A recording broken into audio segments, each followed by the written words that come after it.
How much money do you have in your wallet right now? And do you think you deserve that money? What did you do to earn it?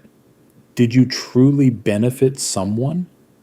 Or did you simply act in accordance with the system and the money came to you? The one asking you these questions is not an economist, not a banker, and not a psychologist. These questions were asked nearly 1,000 years ago in the middle of the Khorasan desert by a Sufi. His name was Abu Hamid Muhammad Al-Ghazali, and he was perhaps the greatest thinker in history to argue that money is not a technical issue, but a moral one. Today I will tell you his story and his ideas, but be careful. This is not a history lesson.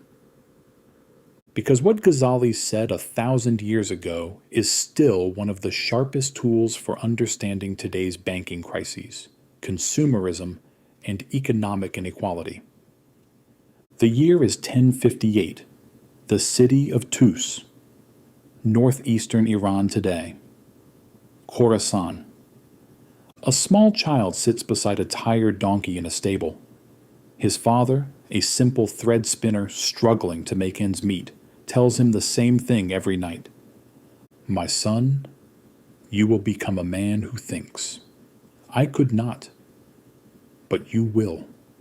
Not long after the father dies, but he leaves behind a will. He entrusts his 2 sons to a Sufi teacher.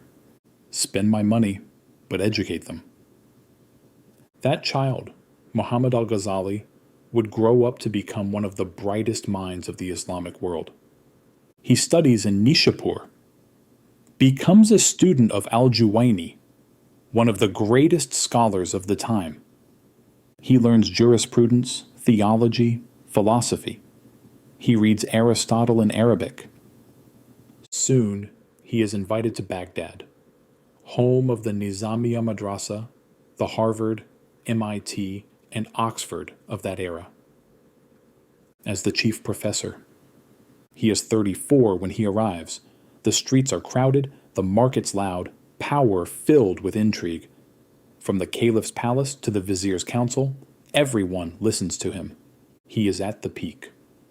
Admired, envied, and right there, something happens. Ghazali realizes he has lost himself. 1095. He is 37. At the height of his career, he collapses. He cannot get out of bed, cannot teach, cannot eat. When he tries to speak, no voice comes out. Doctors find nothing wrong. But in his journal, he writes, "Did I seek knowledge for fame? Did I speak for power? If so, this knowledge will not save me. It will condemn me." This was not a breakdown. It was an awakening.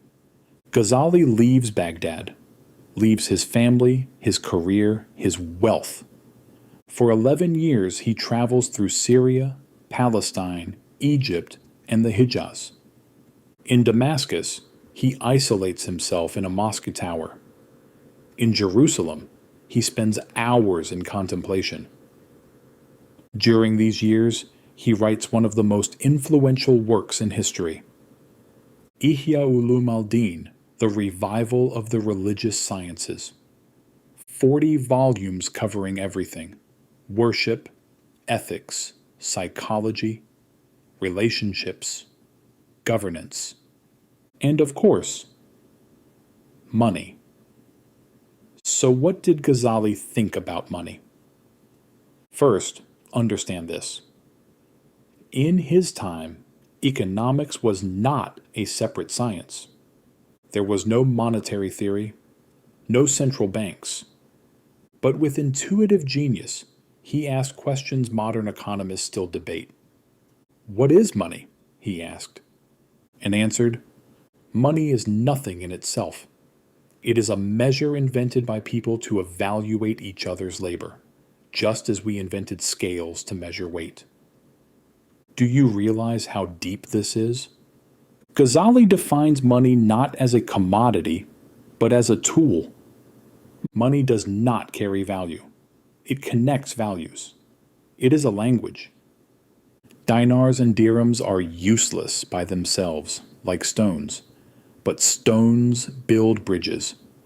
Money is like that. It is a bridge. It connects labor to labor. And here's why this is revolutionary. If money is a tool, it can be misused. And when misused, it causes not just economic harm, but moral harm. This directly challenges the modern idea that separates economics from ethics. Ghazali's most controversial and insightful idea was about interest. Islam already prohibited it, but he didn't just say it's forbidden. He explained why and when it becomes unjust. Think of a farmer. His crops fail, he borrows wheat, returns more after harvest. Now think of a wealthy merchant lending money to someone desperate and doubling it over time. To Ghazali, these are not the same. The first is productive, the second is oppressive. Interest is making money from another person's desperation. It rewards power, not labor. And when power replaces labor, society begins to decay. Now think about 2008. Banks gave loans to people who couldn't afford them. High interest, complex conditions, profit from desperation. What would Ghazali call it? Oppression. Not just illegal, but morally unjust. But Ghazali didn't just ask how you earn money. He asked, what do you do with it? He divides people into three types. The one enslaved by the world, always wants more, never enough. He calls this the disease of greed. The one who escapes the world, rejects money entirely. Ghazali rejects this too. The one who finds balance, works, earns, but knows what is enough. That last idea, knowing what is enough, is the core of his economic philosophy. Because for Ghazali, crises are not technical failures, but moral ones. People don't know when to stop. Look at today's world. Bigger houses, newer phones, endless consumption. Is an economy based on enough possible? Ghazali said yes, 1,000 years ago. He also wrote practical rules for business: honesty, fair pricing, sharing wealth, intention. Trade can be worship or sin. The difference lies in the heart. Step back and look. Ghazali died in 1111. Yet today, financial tools became goals. 2008 crisis. Predatory loans exploit the desperate. Information asymmetry dominates markets. Infinite growth is expected. Coincidence? No. Because he didn't analyze systems. He analyzed human nature, and human nature hasn't changed. In his final years, he returned to Tus, lived simply, taught, wrote. One morning in 1111, after prayer, he said, "My Lord calls. I must go." And he passed away. His legacy? Ideas that shaped centuries. But maybe his most powerful idea is this: the world is a field, and your work is your cultivation. But if you sell the field and collect only fertilizer, you are no longer a farmer. Let me confess something. While preparing this video, I asked myself his question: does my money align with my intention? And that question stayed with me for hours, because today we are told, If it's legal, it's fine. Ghazali says, not enough. Not everything legal is just. Not everything profitable is good. Not everything big is right.